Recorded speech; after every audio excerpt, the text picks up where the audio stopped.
Good morning, everybody. Welcome to Encounter Church. We're so excited that you're here with us. We'd love it if you'd stand up and sing some songs with us.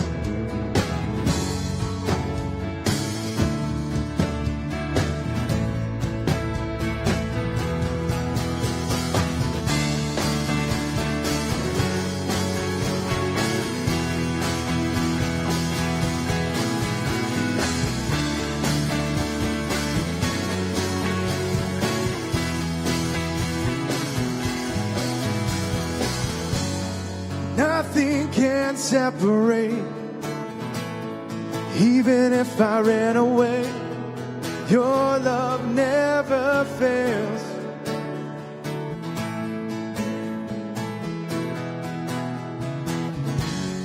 No, I still make mistakes, but you have new mercies for me every day. Your love never fails. Come on, sing this with me.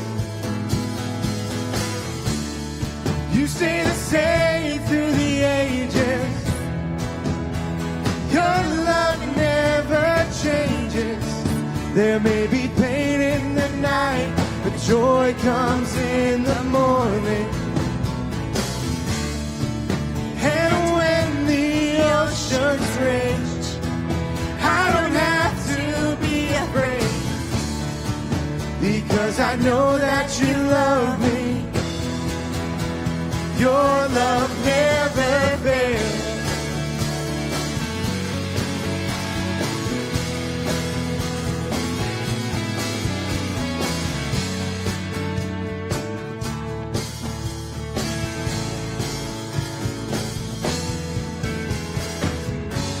The chasm is far too wide. Your love never fails.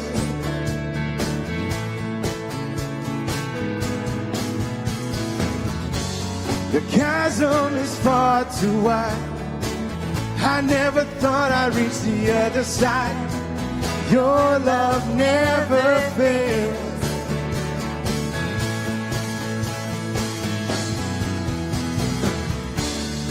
You stay the same through the ages. Your love never changes. There may be pain in the night, but joy comes in the morning. And when the oceans rage, I don't have to be afraid. Because I know that you love me. Your love never fails.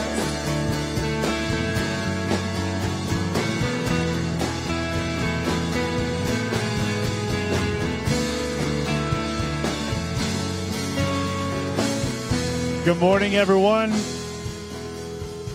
Good morning, everyone. Testing. Good morning. There we go. I just wanted you, I was actually lip singing and you didn't want to hear me sing, so that's kind of what I was doing for just a moment. Good morning, everyone. Good morning. Are you good? Everyone all right today? If you're joining us online, welcome to you as well. My name is Jason. I'm one of the pastors here at Encounter Church. And today, we believe that today's going to be a good day. Why? Because today's a day that you can encounter a God who loves you. Today, our pastor, after a few more songs that we sing together, he's going to come and continue our series entitled Spent. We believe that today can be one of the most hopeful and helpful days of your week. If you're a first-time guest or if you have not downloaded our app, we would love for you to do that. EncounterChurch.com/app. Hit connection card when you fill it out. And that way we can get to know you as you get to know us. You can also follow along in the message today or even submit a prayer request and engage with us at Encounter Church. Let's continue to sing. As I said just a few moments ago, we're going to sing a few more songs together. Welcome again to Encounter Church. You made all things work together for my good. You made all things work together for my good. Sing that out. You made all things work together for my good. You made all things work together for my good.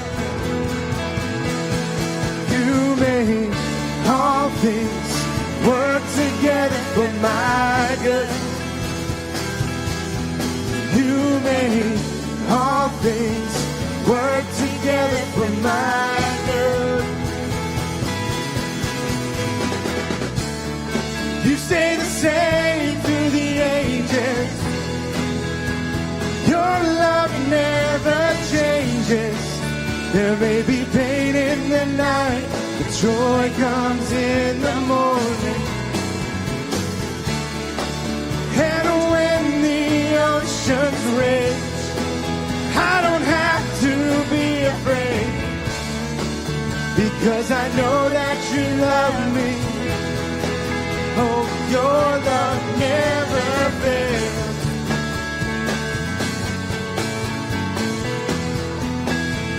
Your love never fails.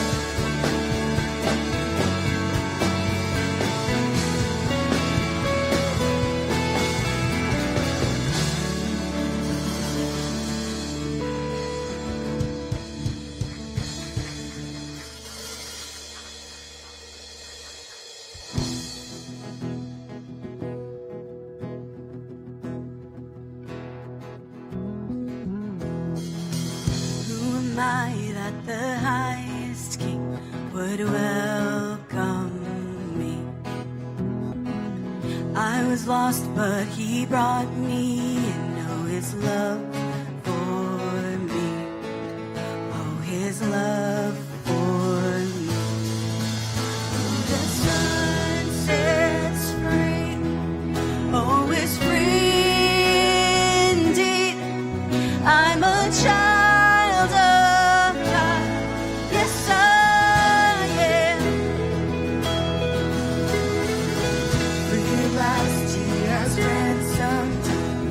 Grace rest. While I was a slave to sin, Jesus died for me. Yes, he died for me. Through the sun sets free.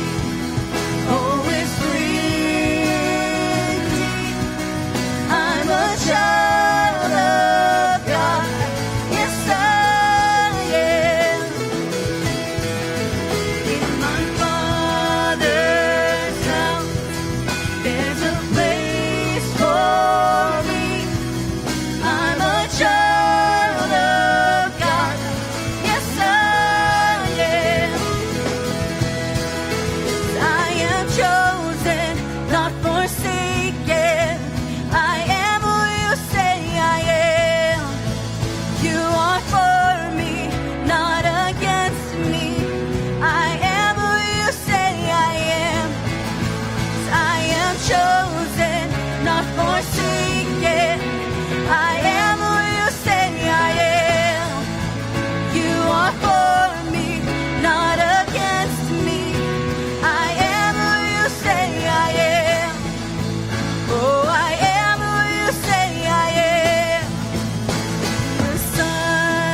chosen, not forsaken. I am who you say I am. Come on, sing it. You are for me, not against me. I am who you say I am. I am chosen, not forsaken. I am who you say I am. You are for me, not against me. I am who you say I am. I am chosen, not forsaken. I am who you say I am. You are for me, not against me. I am who you say I am. I am chosen, not forsaken. I am who you say I am. You are for me, not against me. I am who you say I am.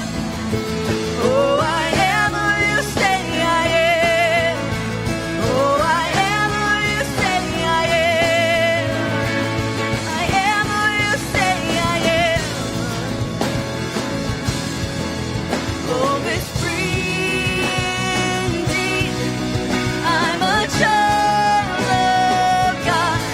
Yes, I am. In my Father's house, there's a place for me. I'm a child of God. Yes, I am.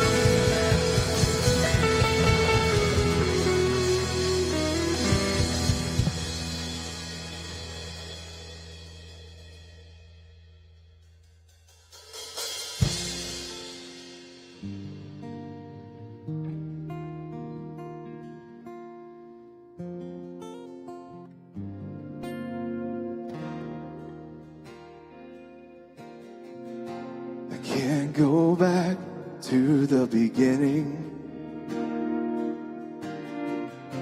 I can't control what tomorrow will bring. But I know here in the middle is the place where you promised to be.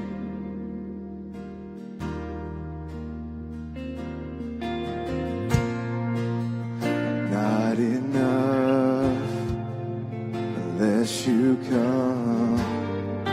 Will you meet me here again? It's all I want.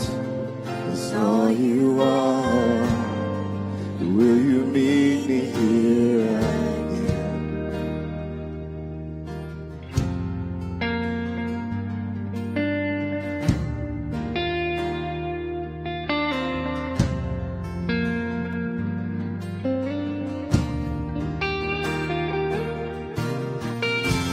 As I walk now through the valley,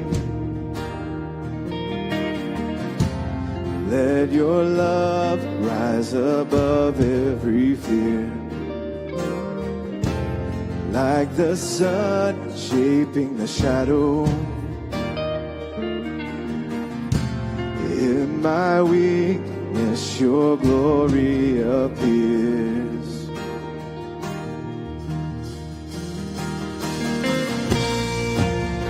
Not enough unless you come. Will you meet me here again? It's all I want. It's all you are. Will you meet me here again? Not enough unless you come. Will you meet me here again? It's all I want. It's all you are. Will you meet me here again?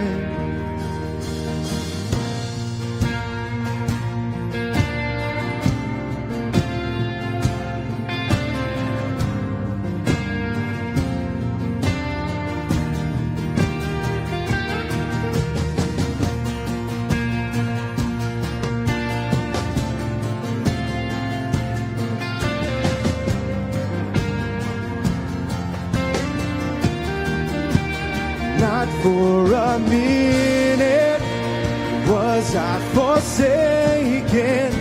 The Lord is in this place. The Lord is in this place. Come, Holy Spirit, dry bones awaken. The Lord is in this place. The Lord is in this place. Not for a minute was I forsaken. The Lord is in this place. The Lord is in this place. So come, Holy Spirit, dry bones awaken. The Lord is in this place. The Lord is in this place.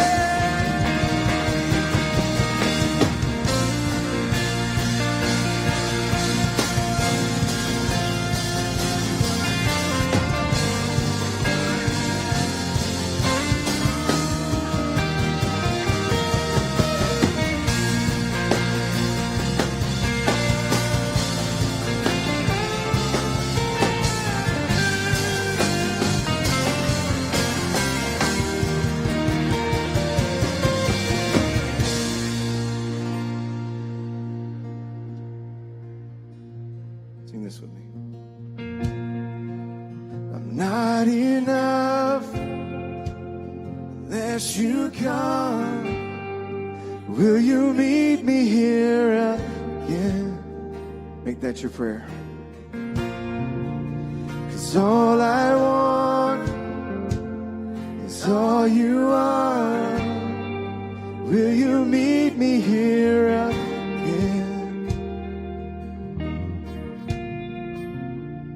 Let us pray. God, that is our prayer. Right here and right now. We know you're in this place, God. Would you just meet us here? Meet us in our troubles. Meet us in our successes. Meet us in our failures. And we just look to you for all the answers that life brings at us. For everything that's in front of us, God. And we just lay it at your feet and give it to you. And it's in your beautiful Son, Jesus' name, we say these things. Amen. You may be seated.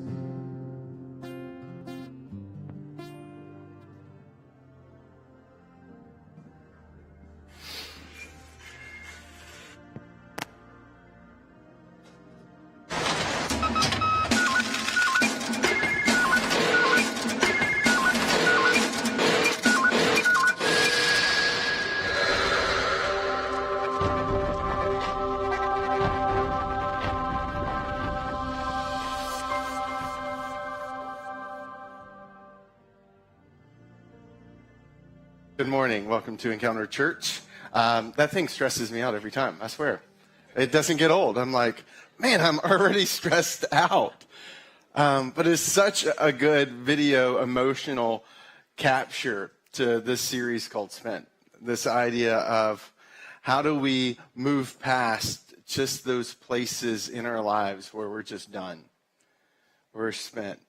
And sometimes those feel like little seasons, they're days, they're, maybe just kind of in between a deadline. But for some of us, we can experience a spent life and it doesn't feel like a life season. It feels like a life sentence.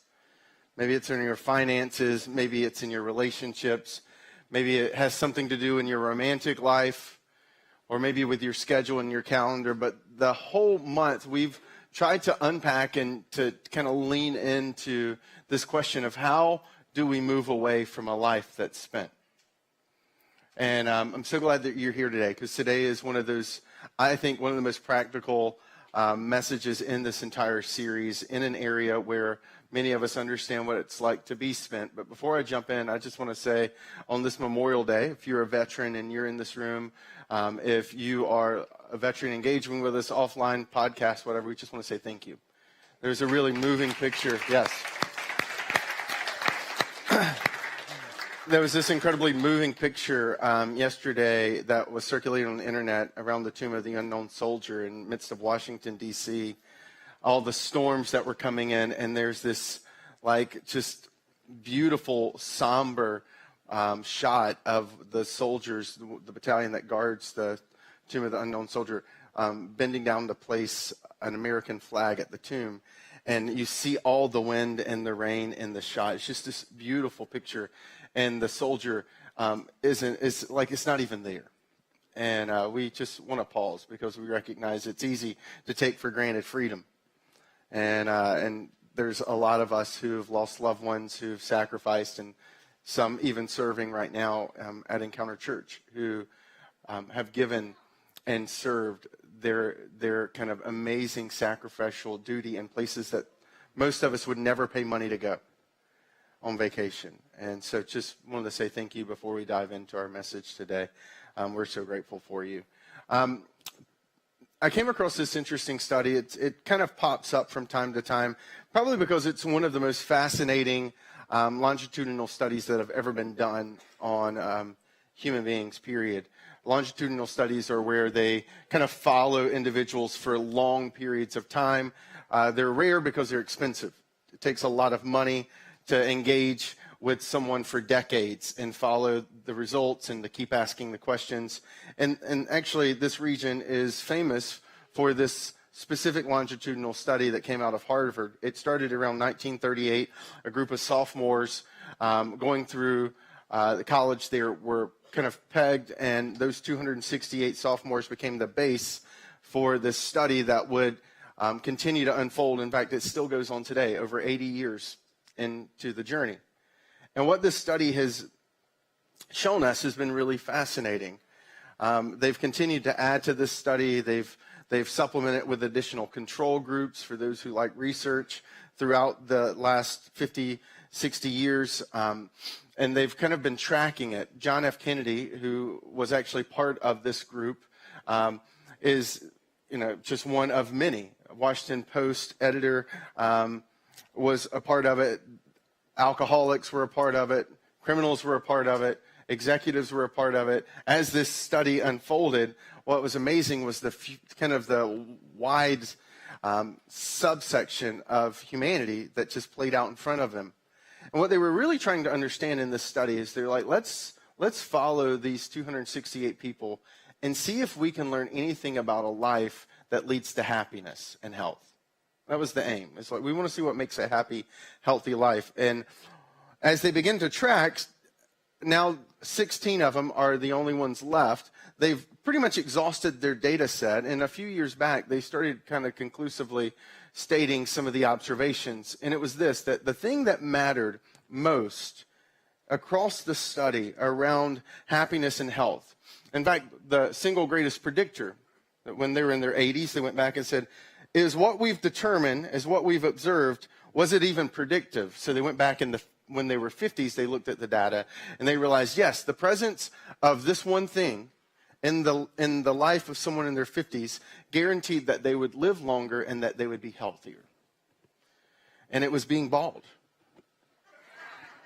I'm joking. I just wanted to see if you were listening. Some of you are like, for real? Baldness? Yes, baldness. It's the key to happiness, in fact. It's the secret of life. Now, what they actually found was if in your 50s you had strong, healthy relationships, then in your 80s you would have been healthier, not just physically, but mentally. This isn't just romantic relationships. For some of you are like, well, this is no. This was across the board. If you had healthy relationships in your life, the reality is that you were healthier, happier, and you lived longer. Now, it probably didn't take the millions of dollars that it took to do that study to get to that conclusion, because on one hand, it's not that profound. I would argue that the challenge around healthy relationships is not that we know we need them. It's that we're not sure how to get them. Right? And yes, I mean, you already got it. I mean, it's like, dude, I'm struggling. I got a 7-year-old. I mean, this is serious. Like, my 7-year-old, the biggest struggle in the Causey household right now is our 7-year-old trying to figure out what does healthy relationships look like. Because even at 6 and 7, unhealthy relationships and mean girls are the norm. Right? I mean, so yes, the research was profound. Healthy relationships lead to a longer, healthier life. But the burning question is, how do you get there? Because many of us know what it's like to be spent in a relationship. And what I want to do today is look at a passage, kind of a surprising passage, if I'm being honest. In fact, when my wife saw the verse that I was teaching from this week, she went, "For real?" And I said, "Hold up. There's a lot there. Let me get to it." She's like, "There better be," right? It's this surprising proverb that, unfortunately, I'm sure at some point, I say this with love, ridiculous religious people have probably used it to hit women over their head with it. But this proverb is a profound proverb that, unfortunately, its simplicity betrays how profound it is. And what I want to do over the next 25 minutes is I want to unpack this proverb. I want to expand on this, because you have to remember that this was written 3,000 years ago, and there's always a context for when it's written, for what's going on. For those who go through the 112, which is our spiritual growth class here, one of the things that I teach when we talk about how to read the Bible is we teach 2 rules. And the first rule is context is king. It's critical to understand what's going on. And so the passage today comes from a book of Proverbs. And the book of Proverbs was written about 3,000 years ago. It was written by a man who was a king. And its purpose, a bulk of the Proverbs present, not all of them, but a bulk of the Proverbs present in the book of Proverbs were intended to prepare his son to be king one day. And that's its stated purpose. I, Solomon, want to prepare my son to be the king of Israel 3,000 years ago. And so naturally what happens is there's a lot of proverbs around things like money and things like relationships. But one critical relationship to this son would have been his future queen. And so Solomon has a lot of proverbs, both positive and negative, about how to pick and how to facilitate a relationship with that future queen. Partially because Solomon had a problem with women to begin with. He had over 1,000 women in his life, right? Like, what in the world? 3,000 years ago. That's crazy, okay? It doesn't matter if it's 3,000 years ago. It's still crazy. But he had 1,000 women in his life. Hundreds of them were wives, and the rest were concubines. So dude spent a lot of time with women.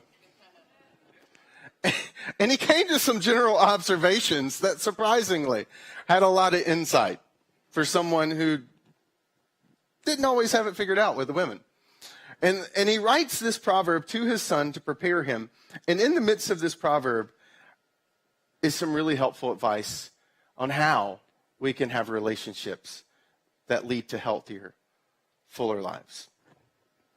He writes these words to his son. He says, "Better to live in a desert than with a quarrelsome and nagging wife."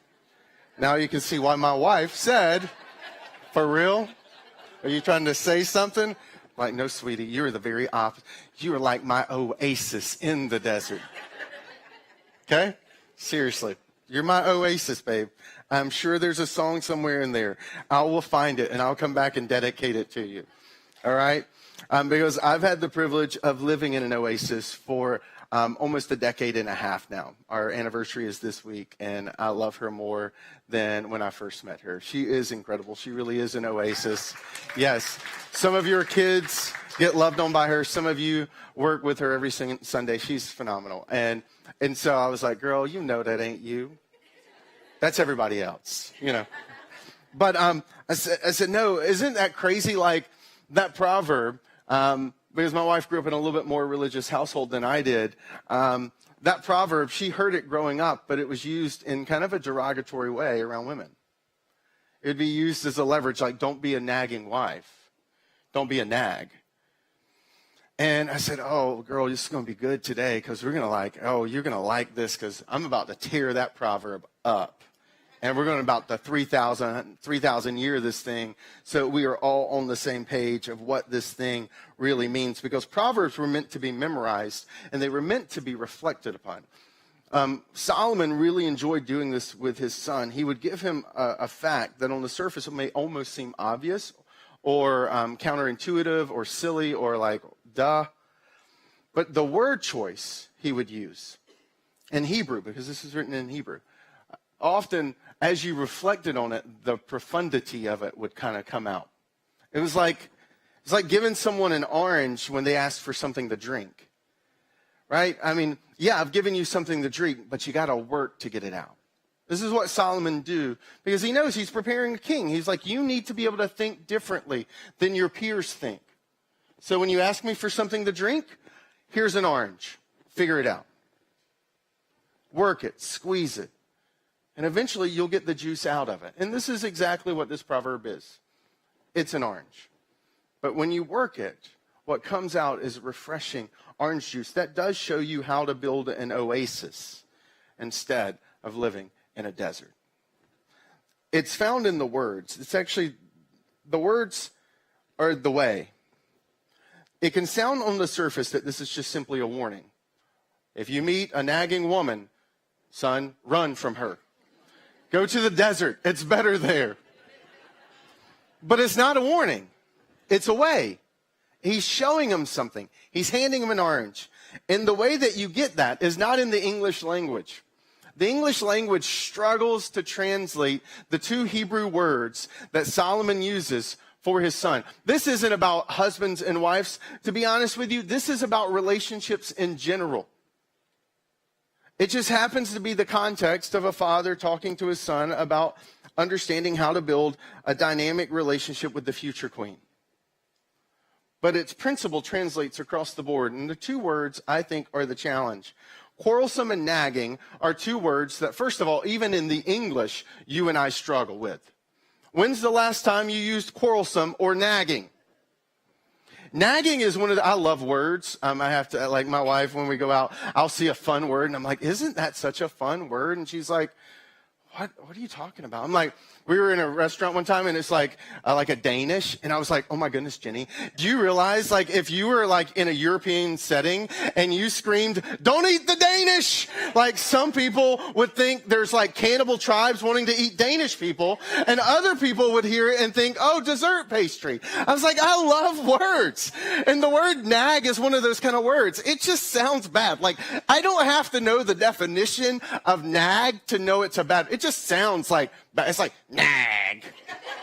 Like if someone walked up to me and said, you're a nag, and I had no clue what the definition is, I'd probably punch them because I know it feels bad. It's just a fun word, but it's not a word you and I use, and unfortunately, even the way it's used is wrong with what he's saying. So let's jump into the two words. The first word is quarrelsome. But in the Hebrew, the word is midyan. Midyan. That's the Hebrew word that Solomon uses. And the thing is like quarrelsome doesn't capture what midyan means.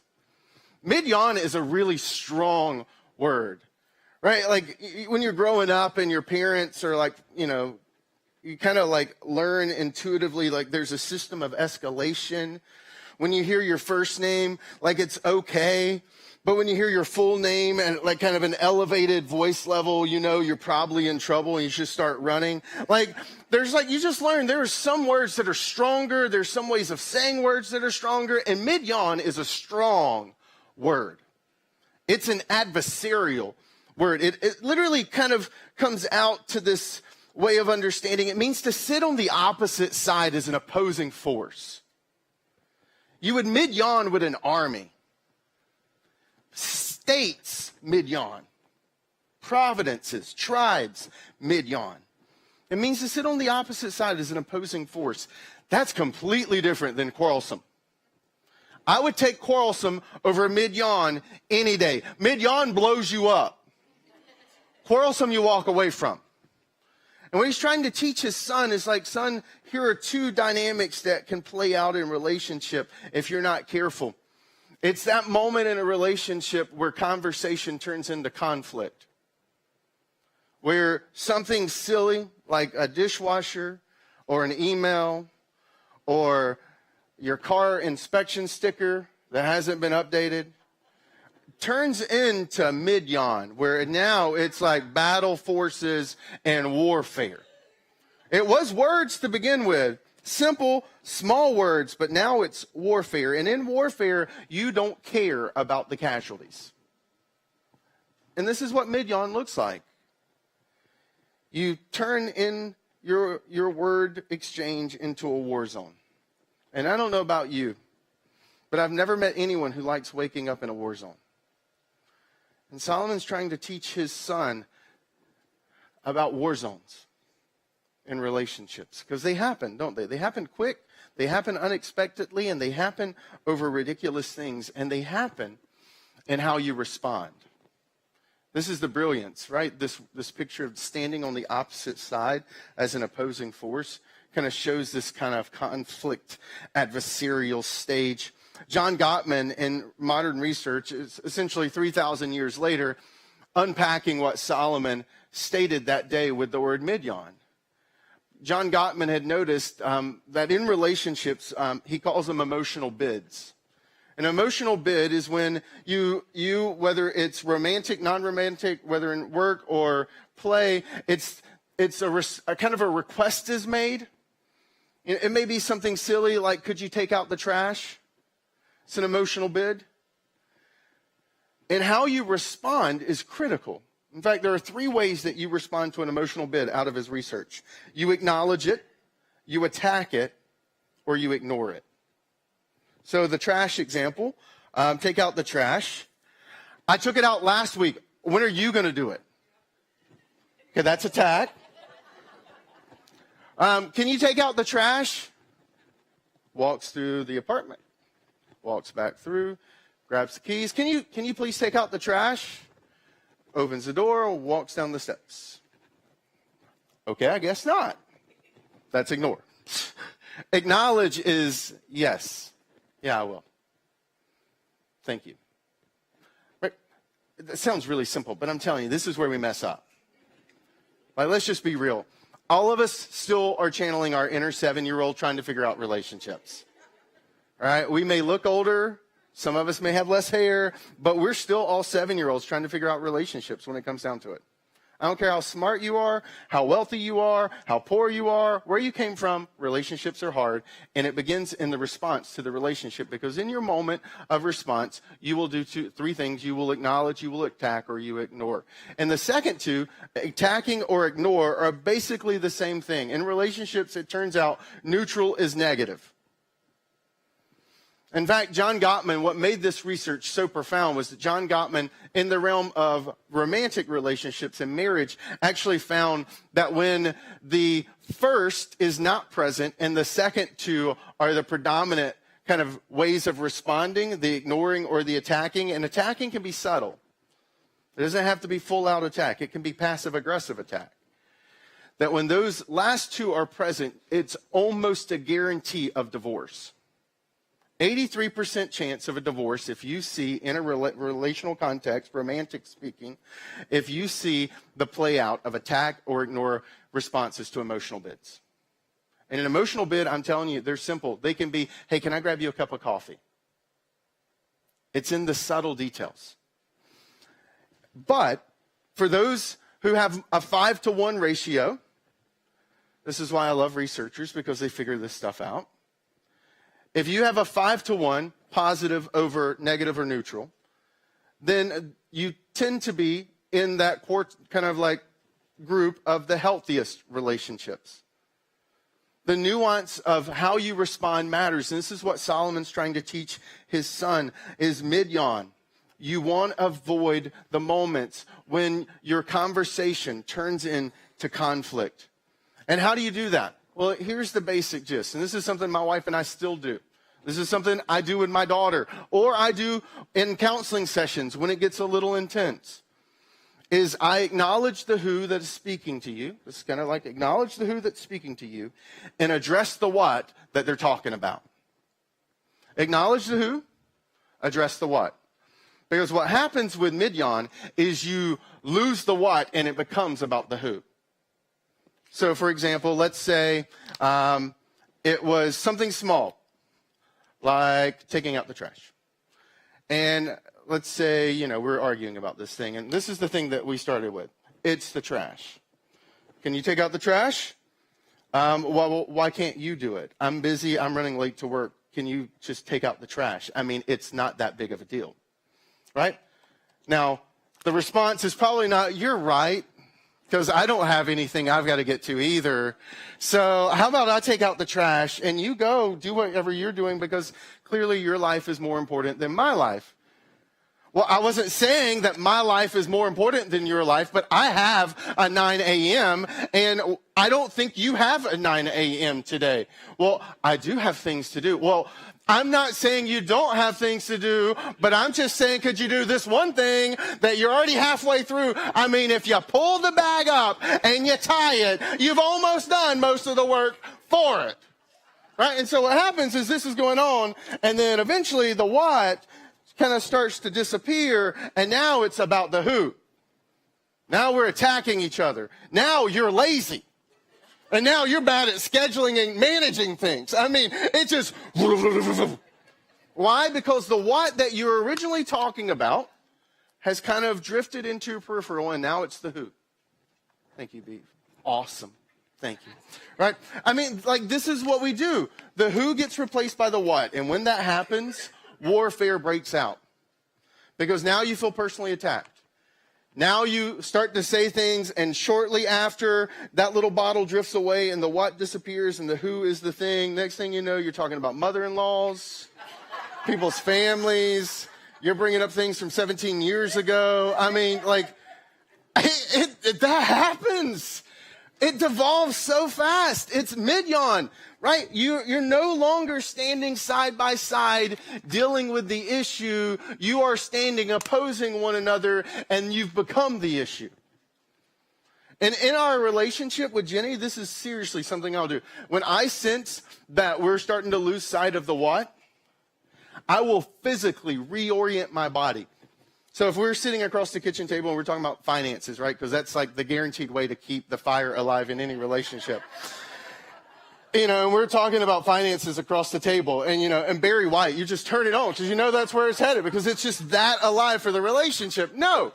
And it starts to get tense. What I have to do sometimes is I'm like, okay, this what is becoming a who. And so I'll take my chair and I'll move it, and I'll sit beside my wife, and I'll put the chair down, and I'll grab a salt or cup or whatever's on the table and said, hey, darling, remember, we're Team Causey. And what we're talking about is this bill and this expense and how we can kind of get rid of it or adjust it. This is our problem. We're a team going to conquer this problem. You're not the problem. I'm not the problem. This is the problem.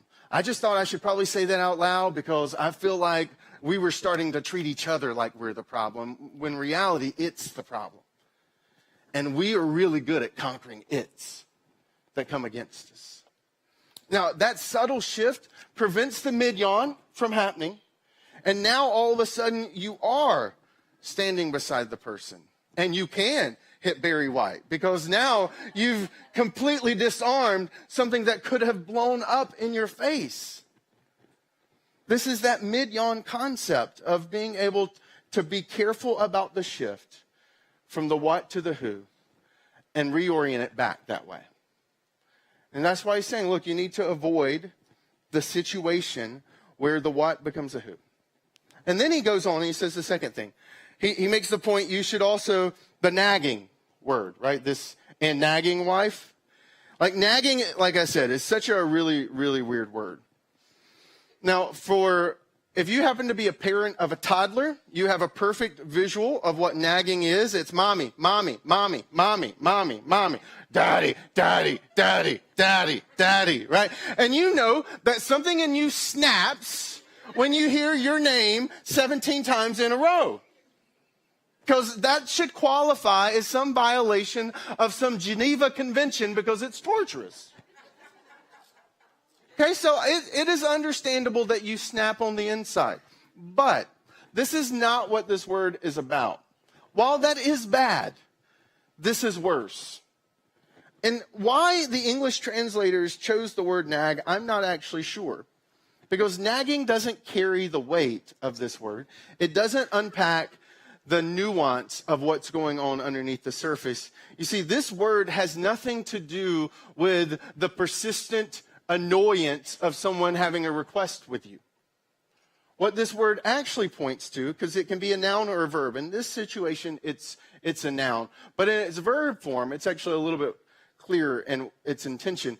It means that emotion has been stirred up deeply inside of you because of something that's happened to you. To be nagging in the Hebrew is actually ka'as.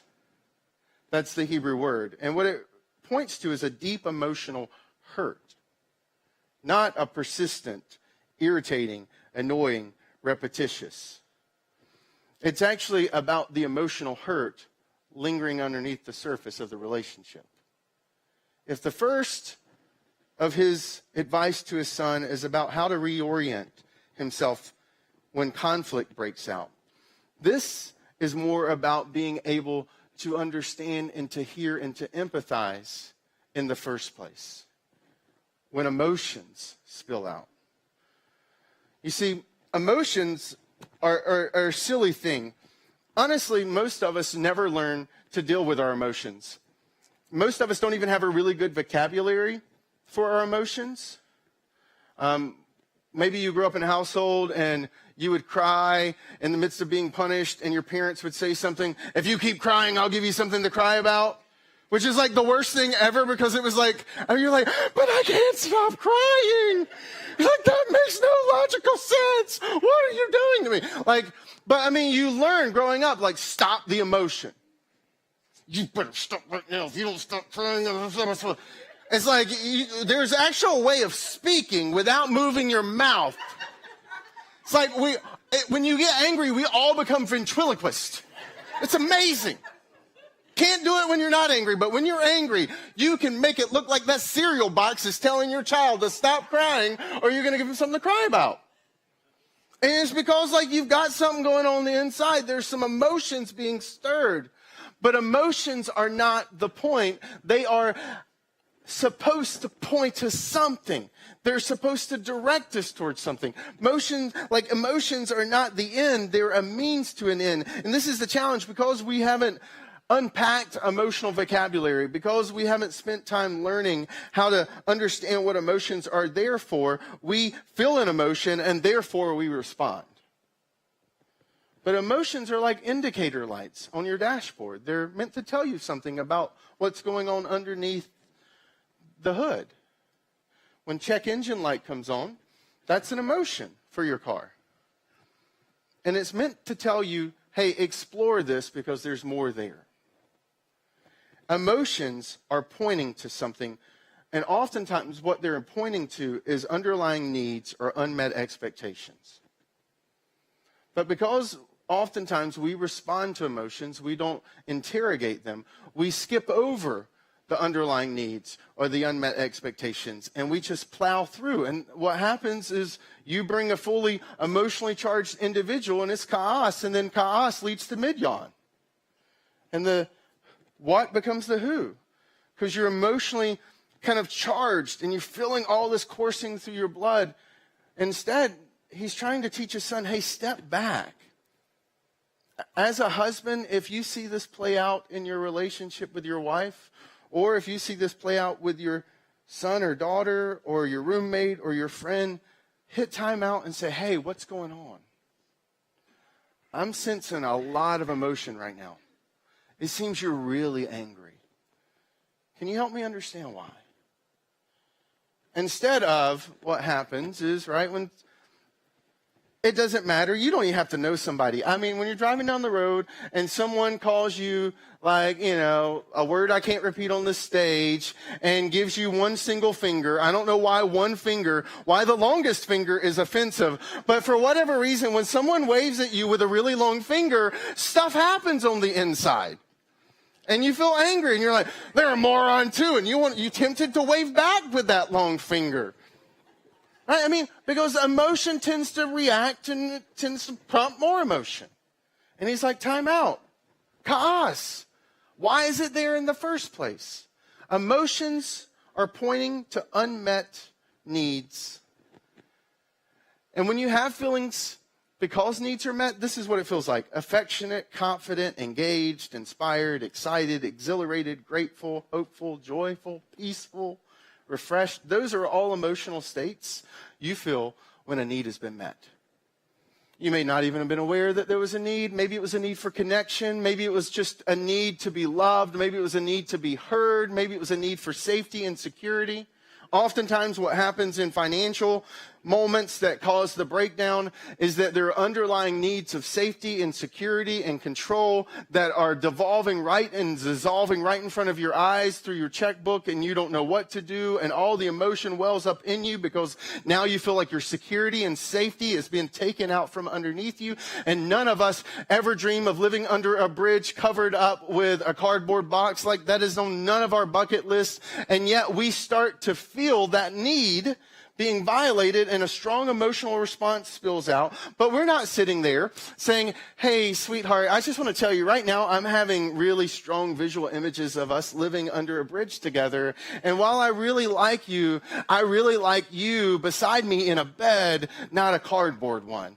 And I'm concerned that if we continue down this path of spending more than we make, that what's going to happen is we're going to get deeper and deeper in debt that we can't get out of. And we may end up living in a place that we don't want to live.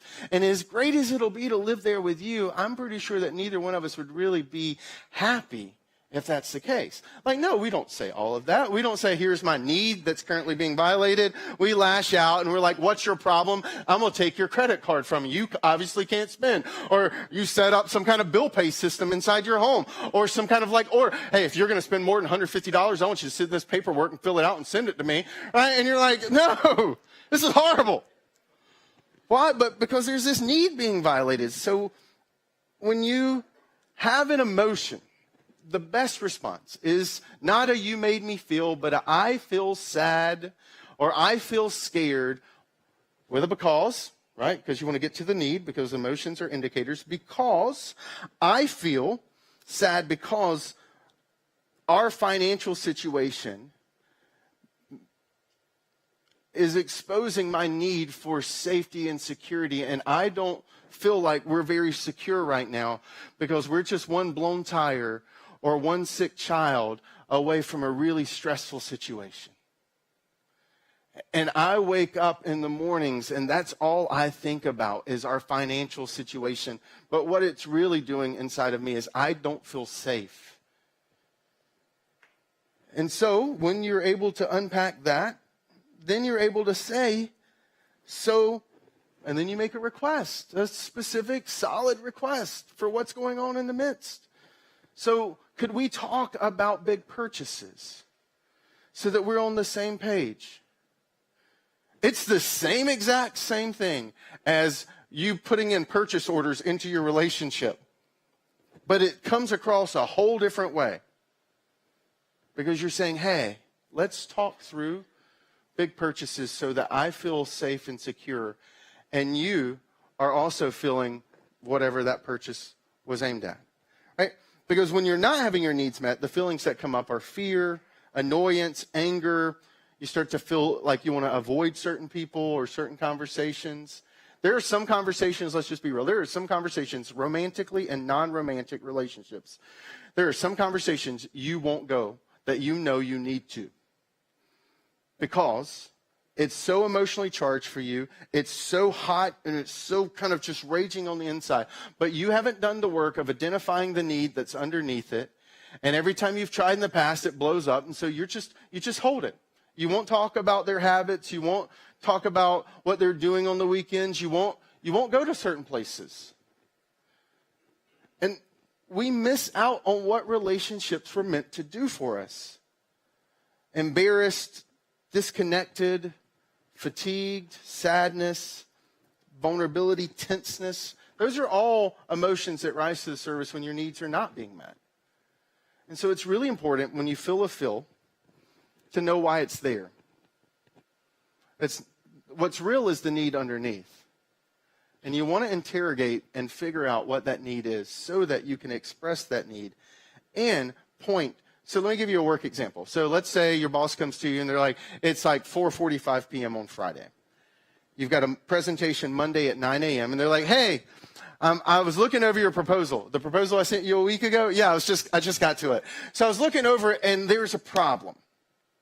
We need to do some major edits. This just isn't ready, okay? Now, you hear that, and what you feel is annoyance and anger and irritation. Why? Because you need some time off. You need some time to relax, right? Like you've got these needs that are underneath the surface, and 4:45 p.m., and you know practically Monday at 9 a.m. is when this thing is supposed to go down from a presentation standpoint. You're feeling all this emotion, and it would be easy to lash out. It'd be easy to go all Office Space on them. But in reality, like you have to be able to take a step back. Say, okay, what's going on here? Now let me go back into this situation, and let me express it this way. So, I'm annoyed at the request, last minute change, you're a horrible boss, you stink, I'm finding a new job, I'm not working on this, I'm working on my resume, is not what you should say. What you say instead is you're like, okay, what we both need, one of our core needs, is we want to be in a job that's stable and that's financially secure. And so maybe the edits are good. So you say, look, okay, your edits are good, but I know how much we value quality presentation, how much we value solid communication with our team. And so I think for us, reality of we're down at the line on this thing, knowing that Monday morning, 9 a.m. is a presentation. I imagine you, like me, have a schedule filled this weekend with things that you can't get out of. So let's do this. Let's work together. What edits do you think are the most important edits? What edits do you think we have time for? And let's tackle those together. Now, that's so much better than you're an idiot and I'm sending out my resume this weekend. I get that maybe you would say my boss wouldn't respond to that, but you don't know. You see, what he's trying to teach his son is he's trying to teach his son in the midst of relationships, how you respond actually is the reason some of these things are created in the first place. It was not a warning to avoid the quarrelsome and nagging wife. It wasn't a warning to avoid that person out there. It was a warning to his son that he could be complicit in creating that type of environment in his house. That son, the nagging wife is not her fault, it's your fault. You've created this type of environment where it's become adversarial, where the what has devolved into the who, and no one's being listened to. You just emotionally react.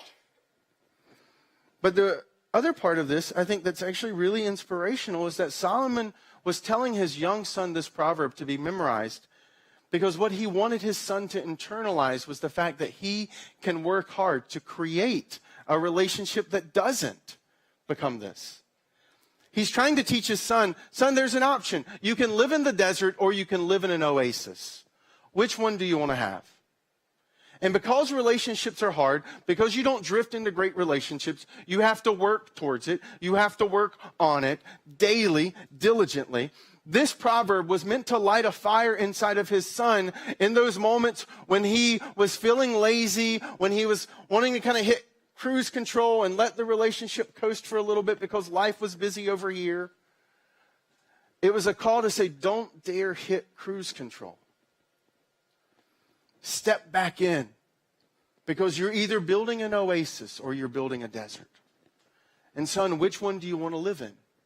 Because the beauty is you get to decide. This is one of the things I think is one of the most inspirational parts about relationships, is that ultimately, if you don't like the relationship, it's your fault. You're plural. Jenny and I, this is a conversation we have. If we don't like our marriage, it's our fault. That's an empowering thing to say, because it also means I have the power to create a great relationship. That no one, there is no government mandated policy, there is no local infrastructure, there is no house or car. None of those things are going to make this relationship great. But if we decide to make this relationship great, if we decide to build an oasis, then come hell or high water, we will have an oasis. Let the whole world burn around us and be consumed by the heat of those relational deserts. But we will live in a relationship where life flows, where water flows, where we're refreshed and energized every time we come into each other's presence. That's the type of relationship that I want to build with my wife. That's the type of friendships I want to have with my friends. That's the type of relationship I want with my daughter. and my future son. Because I recognize that the beauty of relationships is while they're hard, they're completely your responsibility to do something with it. And that there's no one else you can blame. Because no one else builds great relationships except for you and the person in the relationship with you. And I recognize in the midst of that inspiration, for some of you, you may feel the tension of, well, you know what? That sounds nice, but it takes two to tango. I don't know what the tango is, but I get your point. And it's just me.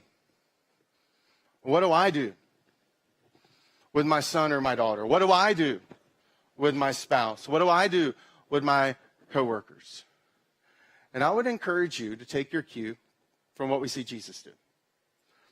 The cosmic level, we as humans in a broken relationship with God had no desire or intention for him. And how does God begin to build a great relationship with the people that he created that turned their backs on him? He pursued them. He took all the weight of the relationship on his shoulders, and he stepped onto earth, and he carried the relationship long enough for it to become a relationship between you and him. He pursued you and me, even when we didn't want to be pursued. And that for some of you, what it may mean in this season with your spouse, with your kids, with your coworkers, is it may mean that for a season you shoulder the weight of that relationship because you're pursuing, you're modeling, you're going after, you're not falling into the traps or the midyans or the kaasas. You're taking that step, and like Jesus, you're loving, you're serving, and you're showing up and you're listening. And there is a power that happens when you listen, when you show up. And yeah, ultimately, there is a responsibility on them. But I'm saying that my life was changed because a God chased after me, because he showed up. He loved me even when I wasn't interested in loving him. And amazing things have happened in relationships when one person took the cue from Jesus and did what he did. And said, you know what? It'd be really nice if you picked up a shovel and helped build an oasis, but I can at least get started on one. And maybe the heat out there will eventually start to make you sweat enough to realize that, oh, we could have something different inside of here. And that in the midst that you and I, maybe even just you right now, all of us can begin to move towards the oasis that God desired for us to have in our lives. And for us to step out of the deserts that we were never intended to live in the first place. Let's pray. God, thank you. Thank you for your example. The way that you led and pursued, the way you chased after, the way that you showed us that sometimes even the most broken and damaged relationships can be restored if one person still believes in it. So thank you for that hope that comes out of that hope that we have today. And God, I pray that even this afternoon as we move into our lives and all the various relationships, whether it's roommates or romantic, whether it's sons and daughters to parents, or whether it's with coworkers tomorrow, that we would begin to be inspired to build oasis and not to settle for deserts. And that you would help us to be people who listen and respond, who avoid the warfare of the who, and who step into conversations to engage people at their needs, not just react to their emotions.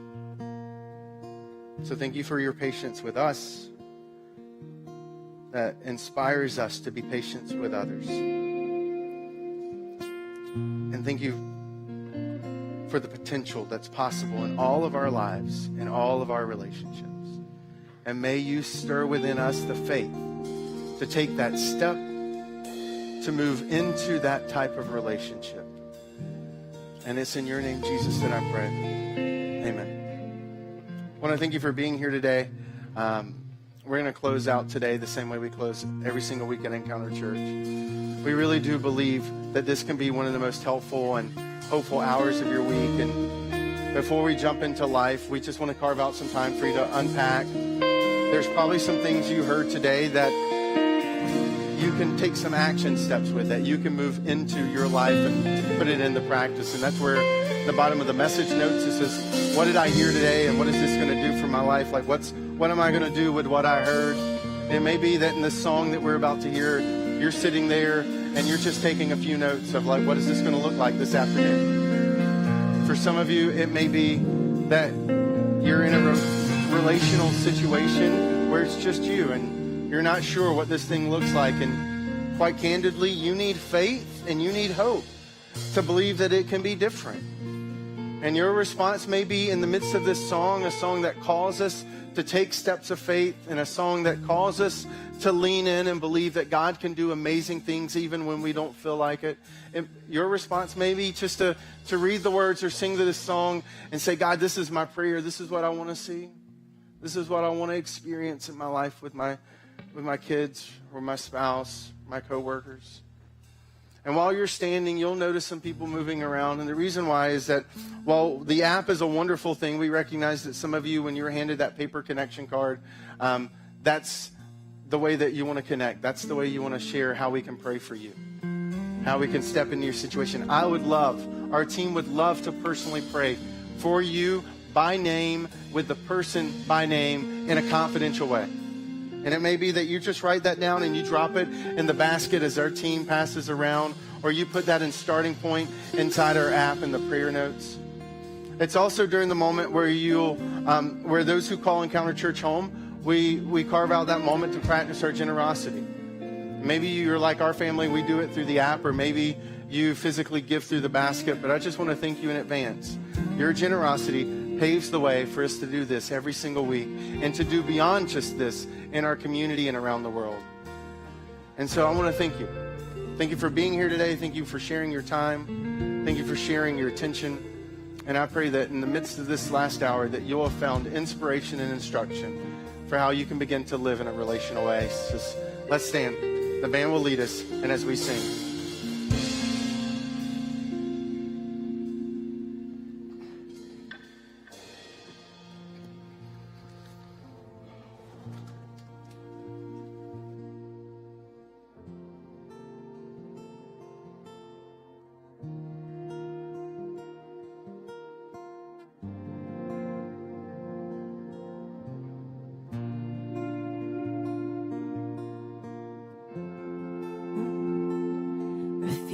May fail,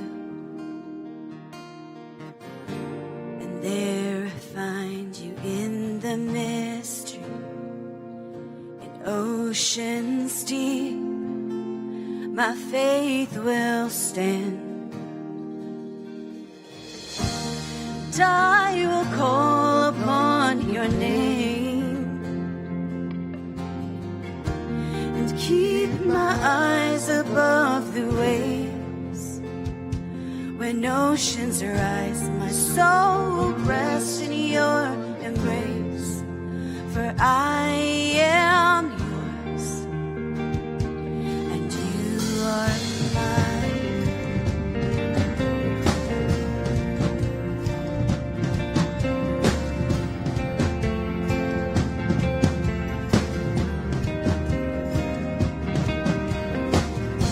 Your grace abounds in deepest waters.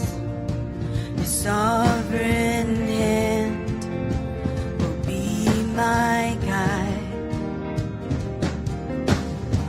My feet may fail and fear surrounds me. You've never failed, and you won't start now. So I will call upon your name and keep my eyes above the waves. When oceans rise, my soul will rest in your embrace. For I am yours, and you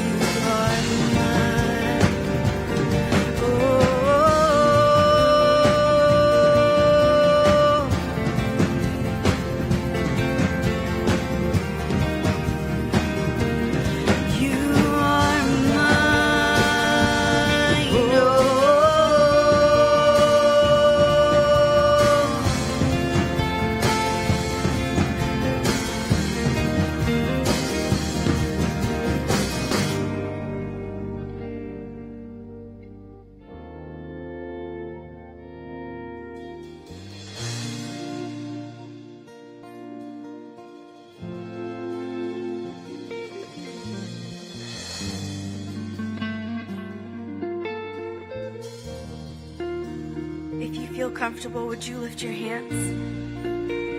Just receive God in this moment. Spirit, lead me where my trust is without borders. Let me walk upon the waters wherever you would call me. Take me deeper than my feet could ever want, and my faith will be made stronger in the presence of my Savior. Spirit, lead me where my trust is without borders. Let me walk upon the waters wherever you would call me. Take me deeper than my feet could ever want, and my faith will be made stronger in the presence of my Savior. Come on, make this your prayer. Spirit, lead me where my trust is without borders. Let me walk upon the waters wherever you would call me. Take me deeper than my feet could ever wander, and my faith will be made stronger in the presence of my Savior. Spirit, lead me where my trust is without borders. Let me walk upon the waters wherever you would call me. Take me deeper than my feet could ever wander, and my faith will be made stronger in the presence of my Savior. Come on. Spirit, lead me where my trust is without borders. Let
Praise the Lord.